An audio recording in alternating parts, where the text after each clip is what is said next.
Hello दोस्तों, मैं कृष्णा गांधी आपका स्वागत करता हूं इस YouTube channel overview study IAS के लिए। तो इसमें हम उत्तर प्रदेश सर्विस कमीशन की तरफ से कुछ इन्फॉर्मेशन है जो पीसीएस की तैयारी करने वाले छात्रों के लिए बहुत ही उपयोगी है।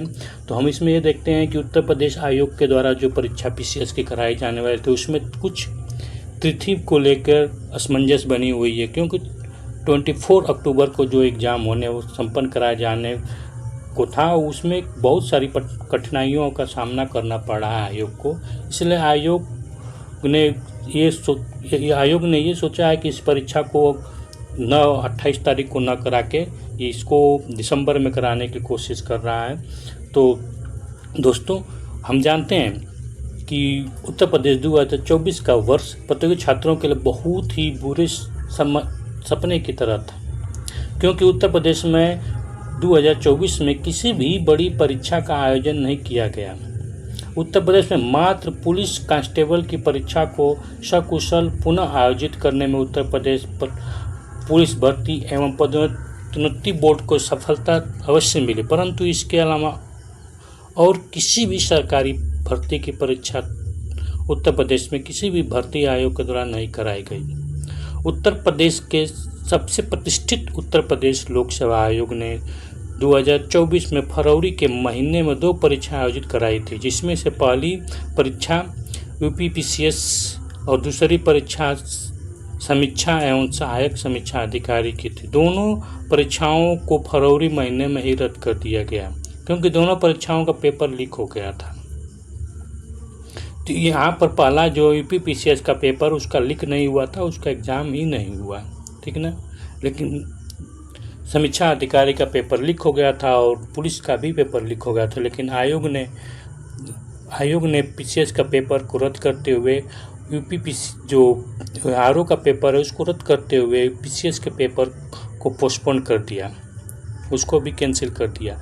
तो उत्तर प्रदेश लोक सेवा आयोग ने पीसीएस का पेपर को कैंसिल करते हुए उसको 26-27 अक्टूबर को निर्धारित किया था, परंतु अब परीक्षा केंद्र की अनुपलब्धता के कारण इस परीक्षा की तिथि को कराया जाना बहुत ही असुविधा हो रही है, क्योंकि जो भी परीक्षा की तिथि 26 और 27 थी उसमें बहुत सारे प्रॉब्लम क्रिएट हुए थे। सबसे पहले तो इसमें जितने भी इनको सरकारी इंस्टीट्यूट बनाना था अपने एग्ज़ाम कराने के लिए, वही उपलब्ध नहीं हो रहे थे। जब सरकारी इंस्टीट्यूट नहीं हो रहे थे तो इसमें आयोग ने एग्ज़ाम कराने को प्रॉब्लम क्रिएट हुआ। तो अब उत्तर प्रदेश आयोग ने 24 अक्टूबर को जो परीक्षा कराने थी, परंतु इस अपडेट पर परीक्षा नहीं कराई जाती, इस डेट पर अभी तक परीक्षा नहीं कराई जाएगी, ठीक।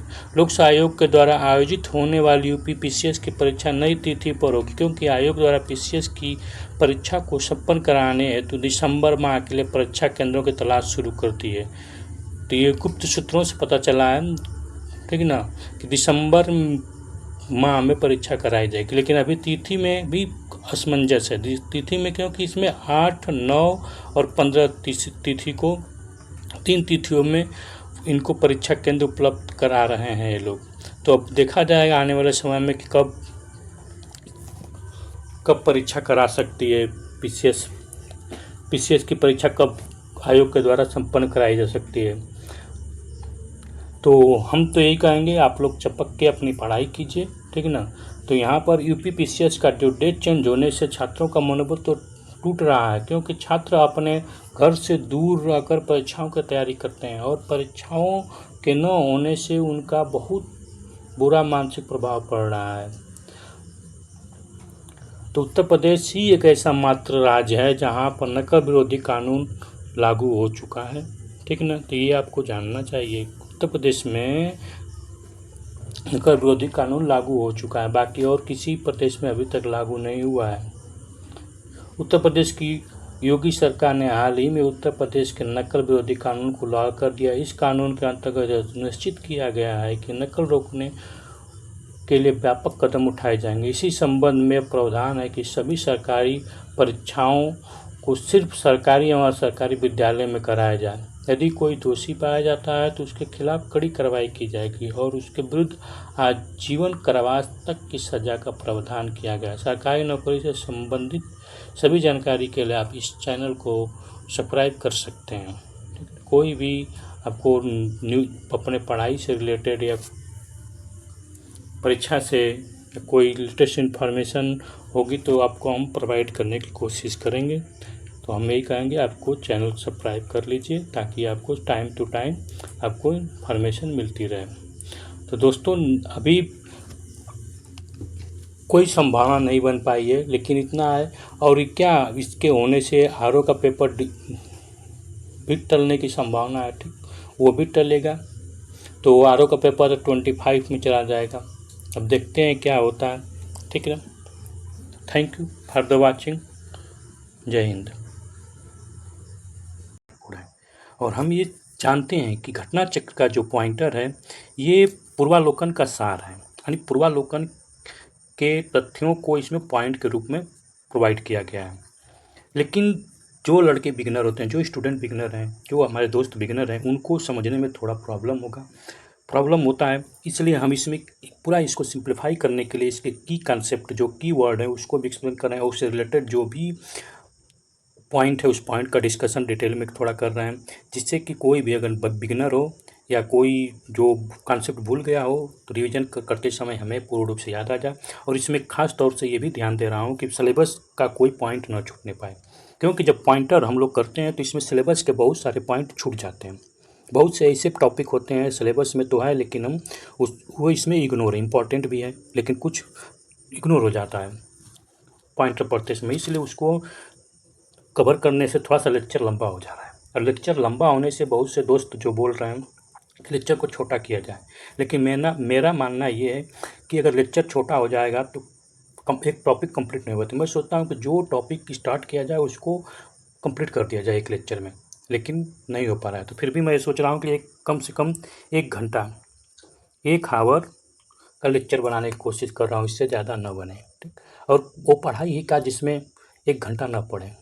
अगर आपको आधी घंटा या 15 मिनट की पढ़ाई करना है तो शॉर्ट वीडियो देखिए, ठीक ना। जिसको मेहनत करना है, अपने टारगेट को अचीव करना है, उसको तो भाई मेहनत करना पड़ेगा, ठीक ना। बिना मेहनत का कुछ नहीं होता है, ठीक।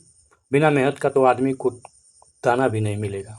तो आप अगर इतना बड़ा ड्रीम लिए हो, आप एक जिला अधिकारी बनना चाहते हो, आप एक गवर्नमेंट जॉब में जाना चाहते हो, जो कि बहुत ही टफ काम है इस समय लोहा चबाना गवर्नमेंट जॉब, क्योंकि वैकेंसी बहुत कम आ रही है और जॉब बहुत कम है, कंपटीशन बहुत हाई है। तो यहाँ पर सप्लाई डिमांड है, तो सप्लाई डिमांड में यही होगा कि जो ज़्यादा मेहनत करेगा वो उतना पाएगा। तो आपको अगर आप घंटे के हिसाब से पढ़ाई करते हैं तो आप पढ़ाई छोड़ दीजिए, आपका सिलेक्शन इम्पॉसिबल है। अगर सिलेक्शन लेना है तो आप ये मत सोचिए कि कितना घंटा है, आप ये सोचिए कि हमको कंटेंट सही मिल रहा है कि नहीं, हमारे पढ़ाई में सहायता मिल रहा है कि नहीं। भले वो 1 घंटा रहे, 2 घंटा रहे, 3 घंटा रहे, इट डज नॉट मैटर, लेकिन आपको अंततः सिलेक्शन लेना है, ठीक ना। तो मैं यही कहूँगा कि आप पढ़ाई पर फोकस कीजिए। कंटेंट नहीं है तो उसके बारे में बात कीजिए कि हाँ कंटेंट में प्रॉब्लम है। ये मत शिकायत कीजिए कि छोटा है बड़ा है क्या है, ठीक ना। छोटा बड़ा से नहीं, आपको कंटेंट और क्वालिटी होनी चाहिए बेस्ट, जो हमारे एग्ज़ाम कंटेंट क्वालिटी में कोई सोना चांदी नहीं लगाना, इन्फॉर्मेशन होना चाहिए जो हमारे एग्ज़ाम के लिए सटीक हो। नहीं तो बाकी तो किताबें पढ़ी हैं, ठीक ना, बहुत सारे ऐसे अच्छे टीचर भी हैं, ठीक ना। कंटेंट बढ़िया क्वालिटी, बुकों में अच्छा नॉलेज दिया गया है, लेकिन हमें वैसा नॉलेज चाहिए जो हमें अपने टारगेट तक पहुँचाए। और टारगेट तक पहुँचाने का सबसे आसान तरीका और रिवीजन अपने कम टाइम में रिवाइज करने का आसान तरीका यही जीएस पॉइंटर है, ठीक ना। तो इसीलिए मैं इसका कहा अंतिम प्रहार है, ठीक। अंतिम प्रहार के रूप में ही लेके चल रहा हूँ। तो चलिए शुरू करते हैं, बहुत लेक्चर हो गया, ठीक ना। आप लोग मेहनत कीजिए चपक के, जब तक तोड़ेंगे नहीं तब तक छोड़ेंगे नहीं।